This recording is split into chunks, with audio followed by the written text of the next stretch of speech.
السلام علیکم ویورز، میں ہوں آپ کی ہوسٹ سیدہ عبیہ۔ اس ٹرانسمیشن میں ہمارے ساتھ موجود ہیں ممتاز اسکالر جناب محمد فہیم خان۔ سر، ہم آپ کو خوش آمدید کہتے ہیں۔ جناب محمد فہیم خان، ہم آپ سے آپ کا تعارف چاہتے ہیں۔ بہت شکریہ۔ بسم اللہ الرحمن الرحیم۔ سب سے پہلے تو میں بہت مشکور ہوں KTA کا، آپ نوجوانوں کا، آپ بچوں کا، کہ آپ نے اتنے خوبصورت پروگرام میں مجھے مدعو کیا اور اتنی ممتاز و معروف اور اتنی گراں قدر شخصیت کے خدمات کو خراج تحسین پیش کرنے کے لیے آج کا یہ پروگرام منعقد کیا ہے۔ میرا ایک مختصر سا تعارف ہے۔ میں نے ماسٹر ان پولیٹیکل سائنس کیا ہے۔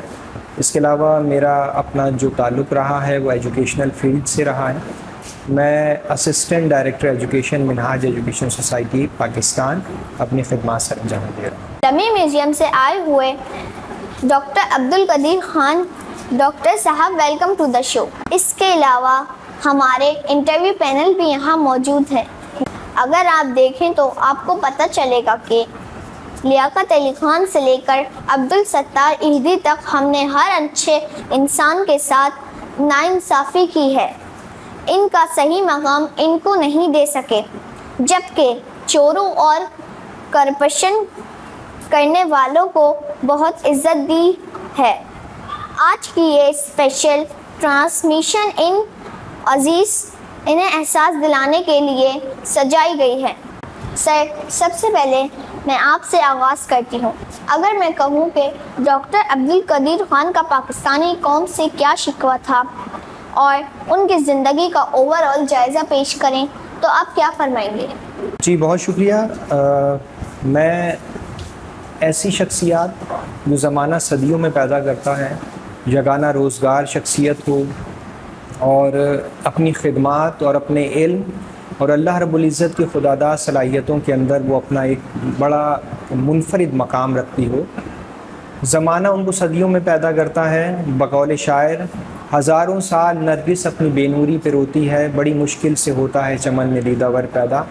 ڈاکٹر عبدالقدیر خان صاحب جیسی گراں قدر شخصیت جو انہوں نے اپنی خدمات پاکستانی قوم کو دیں، صرف پاکستانی قوم کو نہیں دیں بلکہ عالم اسلام کے لیے ان کی جو بڑی قربانیاں ہیں، جو خدمات انہوں نے دیں، اپنی تمام تر آسائشوں کو چھوڑ کر اللہ رب العزت نے ان کو جتنی بڑی صلاحیتیں دی تھیں، تو یورپین کنٹریز کے اندر ان کو جس مقام اور جس عہدوں پہ سرفراز کیا تھا اور جو سہولیات اور آسائشیں ان کو دی گئی تھیں، وہ سب کی سب انہوں نے پاکستان کی خدمت کے لیے، پاکستان کو مضبوط کرنے کے لیے انہوں نے وہ چھوڑی اور پاکستان آ کر سکونت اختیار کی۔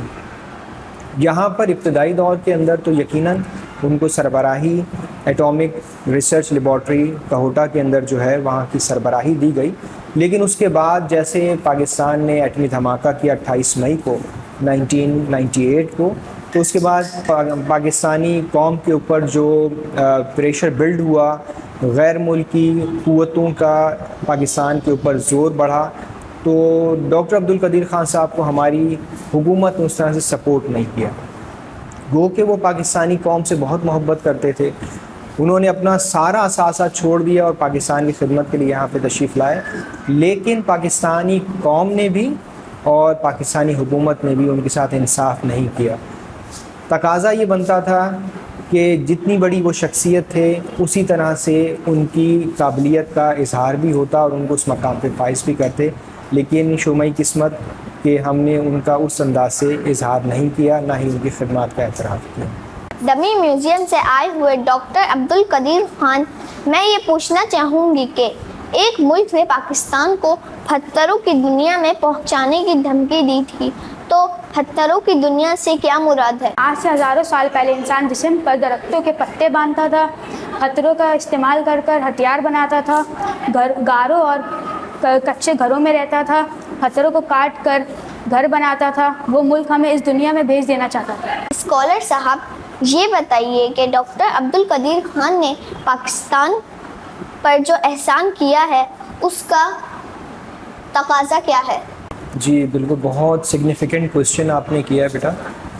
اس میں دیکھیے کہ پاکستان قوم کے اوپر جتنا بڑا احسان ڈاکٹر عبدالقدیر خان صاحب کا ہے، وہ اس کو ہم فراموش نہیں کر سکتے، ان کا حق ادا نہیں کر سکتے، کیونکہ آپ یہ دیکھیے کہ پاکستان کو جب قسم پرسی کی حالت میں تھا، پاکستان قسم پرسی کی حالت میں تھا، پاکستان کے پاس وہ مالی سہولیات موجود نہیں تھی، پاکستان اقتصادی طور پہ کمزور تھا اس وقت، اس موقع کے اوپر ڈاکٹر عبدالقدیر خان صاحب نے اپنا پورا برائٹ فیوچر چھوڑتے ہوئے پاکستان کو مستحکم کرنے اور اس کو طاقتور کرنے کے لیے وہ پاکستان تشریف لے کے آئے، اور ان تمام قسم پرسی کی حالت کے باوجود ڈاکٹر عبدالقدیر خان صاحب نے اپنی ٹیم کے ساتھ شبانہ روز محنت کی اور پاکستان کو ایٹمی قوت، دنیا کی نقشے کے اوپر ایک ایٹمی قوت کے طور پہ منوا دیا۔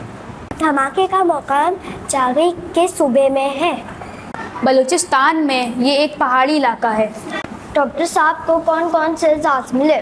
جی 1993 میں کراچی یونیورسٹی نے آپ کو ڈاکٹر آف سائنس کی اعزازی ڈگری دی، جبکہ 1989 کے اندر ڈاکٹر عبدالقدیر خان صاحب کی خدمات کے اعزاز میں، اعتراف میں آپ کو ہلالی امتیاز کے ایوارڈ سے نوازا، جبکہ پاکستان کے سب سے بڑے سول اعزاز نشان امتیاز کا اعزاز ڈاکٹر عبدالقدیر خان صاحب کو 2 بار دیا گیا، جو کہ 1996 اور 1999 میں ان کو اس اعزاز سے نوازا۔ آخر میں ڈاکٹر صاحب، کیا آپ 28 مئی کے حوالے سے قوم اور حکومت کو کوئی پیغام پیش کرنا چاہیں گے؟ 28 مئی کا دن پاکستان اور پاکستانی قومی کے لیے انتہائی اہم دن ہے۔ یہ پوری قوم کو احساس ذمہ داری کا درس دیتا ہے، دوسری طرف حکومت کو آئینہ دکھاتا ہے۔ اس دن کو بھولنے کے بجائے دفاع پاکستان کو مضبوط بنائیں، کیونکہ موج بڑھے یا آندھی آئے، دیا جلائے رکھنا ہے، گھر کے خاطر 100 دکھ جھیلے، آخر گھر تو اپنا ہے۔ ناظرین، ڈاکٹر صاحب کے انہی خیالات کے ساتھ اپنے میزبان کو اجازت دیجیے۔ اللہ نگہبان۔ نہیں ہے نا امید اقبال اپنے کشتے ویراں سے، نہیں ہے نا امید اقبال اپنے کشتے ویراں سے، ذرا نم ہوتے ہیں مٹی بڑی زرخیز ہے ساقی۔